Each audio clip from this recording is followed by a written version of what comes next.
Hey guys, it's Lydia here from Critter Studios, and today I'm going to be teaching you guys how to airbrush paint your 3D prints. So, let's get started.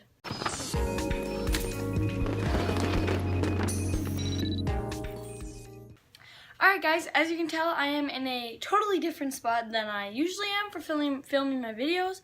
Today I am in our shop in our basement, and this is where I'm going to be doing my painting so that I don't make a mess out there. I just bought my airbrush today. Now, I've never airbrushed before, and I'm really excited about this. I was looking everywhere for an airbrush. I couldn't find one. I looked online.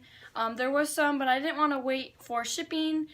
We went to Walmart. We thought they'd be there. We thought they would be at Menards. And then we went to where we should have went in the beginning, Hobby Lobby. So I'm just going to name off what you're going to need. You're going to need just your normal prints. You might need to sand it. I will most likely sand this before I print or before I paint it.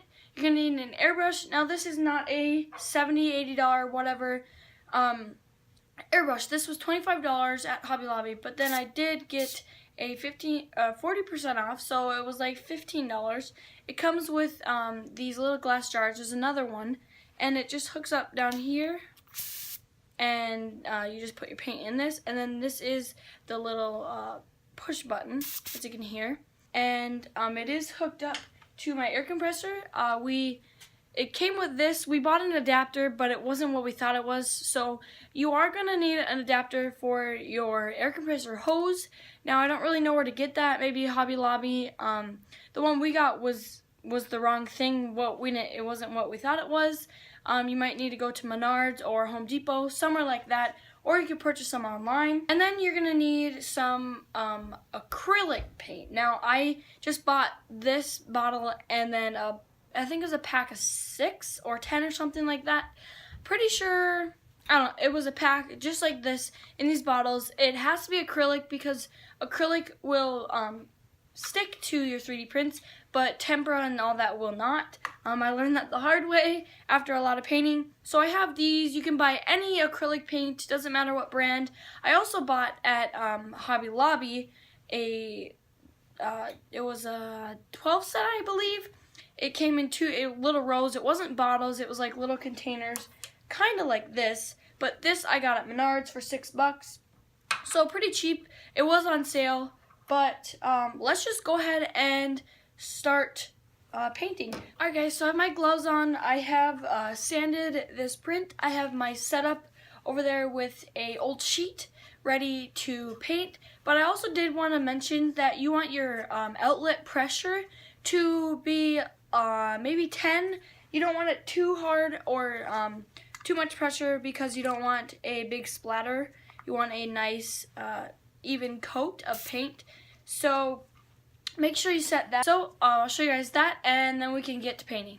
So right here, this is your outlet pressure. I'm not really sure what this is, but you don't need to look at that. But this is what you need to look at. Now, ours ends with 20, but to increase it, you turn it this way, and to decrease it, turn it this way. So if you want less pressure, you go that way. You go counterclockwise, and if you want more pressure, you go clockwise. So I'm not sure how your guys' air compressors are. You can buy airbrushes with a mini air compressor, but those are like $200, $300. So we just have this big air compressor here in our shop, and this is what I will be using. Okay, so to start off with your paint, what you're going to want to do is water it down, because if you are using acrylic paint and it is a little too thick, so I'm just going to add some in here. It's going to be a little too thick for your airbrush to suck up in the tube, so you're just going to add a little bit of water. I should probably be using a pipette right now, but I do not have one on hand. And so you just add some water, and it's pretty simple. You just put on the cap, or with some airbrushes, you have there's a little hoop or a little holder where you put the paint on top instead of in the bottle. But then I just mix it up, and you can adjust the thickness by adding more paint or more water during the painting process. So let's just see how this paint works for now. Alright, so basically what you want to just start off is make sure that your paint has gone through your nozzle a little bit. You can test it out just so that it sucks up through the tube. And as you can see, I'm a little close here, but I will eventually move back farther. Um, I will stop because this paint was a little too runny, so then I'll add some more paint so that it's not too wet and drippy. But again, you want to start off a little farther away than I am right now. But you can get into small details a lot closer, but just make sure your paint is not too wet or else it will just be all runny. So then I'll switch that right now. Alright, so after I got the paint all right consistency, you basically just want to do this in nice even layers. You will start off with thin layers. As you can see, I'm going crazy right now with it. This was a lot of fun just testing out with this print. Of course, I wasn't trying to make this print perfect, but this was again a test print, so it's not going to be very nice as a print that was meant for someone or I wanted to quote professionally paint. But you don't want to touch it quite yet with your fingers. It might be still wet, but as you can see, I got a nice even layer.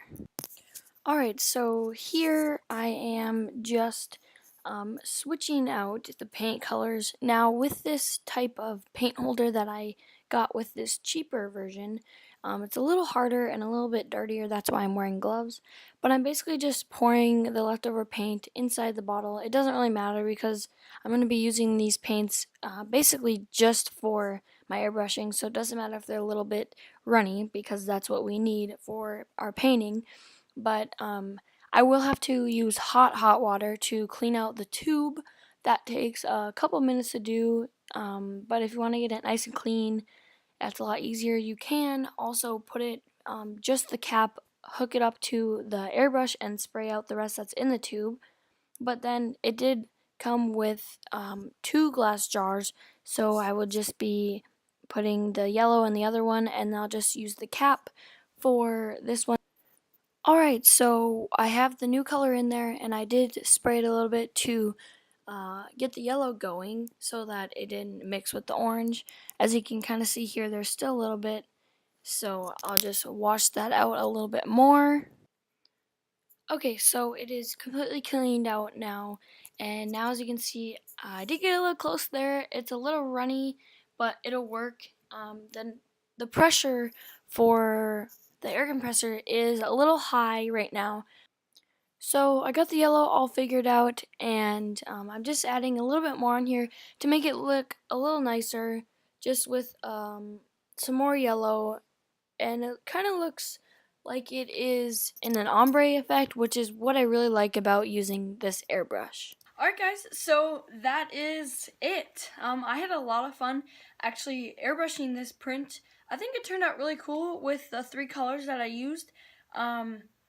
And it was pretty easy. I did have some trouble in the beginning using the airbrush and getting the right consistency, but I did add too much water sometimes, and then as you saw I had to add more paint, and then I had to add more water. But I really liked airbrushing this. I hope you guys enjoyed this video. Here's a close-up of, as you can see right here, I did have a little bit of too much water in this paint. But then the back, I really like how it mixed together, and I think it looks really cool. So, again, you can get this same airbrush as I have at Hobby Lobby for about $25, but then you get a 40% off coupon. These paints you can get at Walmart. You might even be able to get acrylic paint at the dollar store, but I got these bottles, a pack of 12, I think it is 12, at Menards, and then I bought little containers kind of like this in a row, in 2 rows at Hobby Lobby for, I think that was also $6 or something. Hopefully in the future I will make another video on my progress and everything with this airbrush. I will definitely be painting a lot more prints with this airbrush, and they're going to be a lot nicer than my hand painted ones. But again, I hope you guys like this video. Don't forget to hit that like button down below.